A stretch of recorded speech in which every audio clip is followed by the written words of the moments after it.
Hey there, my fellow lunatics, and welcome to Dakon's Madhouse.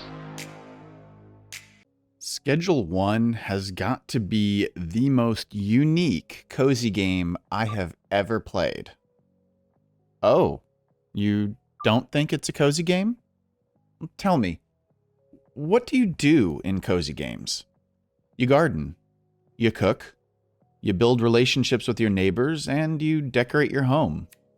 In some, you even start your own business. And what do you do in Schedule 1? You garden, you cook, you build relationships with your neighbors, and you decorate your home. You even run multiple businesses. Okay, yeah, sure. The theme of it all revolves around drugs, but that's what makes it so unique. The game both takes itself very seriously, as well as spends the entire time cracking jokes while stoned. The process of growing herb, cooking crystal, and selling product is very detailed. The mini games are engaging, and by the time they start to get repetitive, you can afford to automate the process. Each one of those mini games is simple, easy to learn, and doesn't feel like a waste of time. From pouring soil to watering crops, it all feels very intuitive and natural. I enjoy being able to mix various ingredients into my product to see what kind of special effects I can get. The ability to customize your product as well as customize the name of the product that I create is also a really nice feature. But if we're going to talk about the special effects you can get, we need to discuss some of the controversy around a few of them. One of the abilities is called Tropic Thunder, and it will change your skin color. If you have a light skin color, it changes it dark. If you have a dark skin color, it changes it light. This change is purely cosmetic and has no positive or negative effects in-game otherwise. It is clearly a joke reference to the movie Tropic Thunder, where Robert Downey Jr. famously wears blackface the entire movie. Now, I think you can all tell that I have the skin complexion of a snowman, so I'm not exactly qualified to say whether or not this is offensive. From my perspective, it appears to just be a very tongue-in-cheek kind of joke. I personally don't think it's racist or offensive, but I would love to know if one of my viewers who is not white could chime in on the comments. Let me know if you think this is just a funny joke or offensive racism. The other controversial ability is called genderizing. It changes your character's gender. Since the change in gender is also purely cosmetic and doesn't really have any negative consequences, this also just feels like a joke to me. But again, I'm a cis-presenting male. I'm not exactly qualified to have an opinion on this. So if you find this offensive, please feel free to leave a comment and let me know why. I'm definitely listening and eager to know. All the other special effects, including things like super high jump, super fast movement, extra stealth, glowing eyes, green skin, cyclops eyes, and more, it's all very silly. And this silliness extends to other aspects of the game. Multiple NPCs have names based on other famous IPs like Jesse, or this GTA clone. I think the guy's name is Trevor? I don't know. I only ever played GTA 2.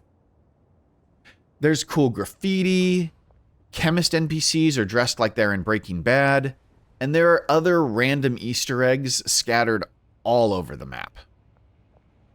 I find this game to be both very relaxing and extremely frantic, which helps to keep me from getting bored. At this point in the recording, there are only 3 things that you can make: weed, crystal, and coke. Once you've unlocked all 3, there's nothing really new in the game. You just expand to bigger and better facilities, unlock more customers, and earn more money. This is where the game can start to get kind of repetitive and boring in the late game if it's not careful. I've gotten to a point where my facilities are fully automated in their production, and the only thing I have to do is collect money from the dealers and make sure that the mixing ingredients stay stocked up. Keeping these things stocked up across multiple properties takes all day, though.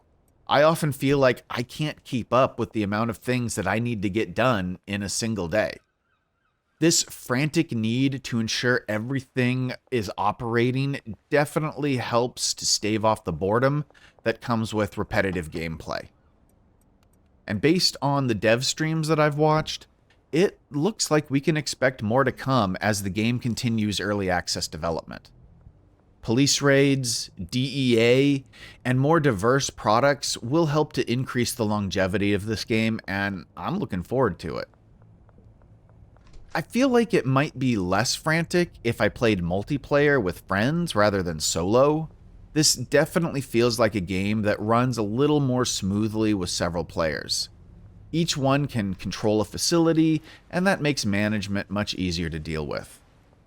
Recent additions to the game include a pawn shop, where you can haggle over price to sell items, and the casino, where you can waste time and money with mini-games like blackjack and slot machines. Gamble away your fortune while you wait for your employees to finish making more product. Overall, Schedule 1 has a lot of potential. It's already got excellent positive feedback loops with the mini-games, expansion to more locations, purchasing more businesses to launder money, and gaining access to new areas of town.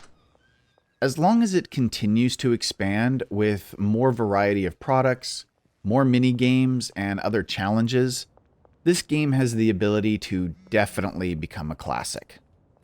So if you're looking for a very different kind of cozy game, I highly recommend checking out Schedule 1.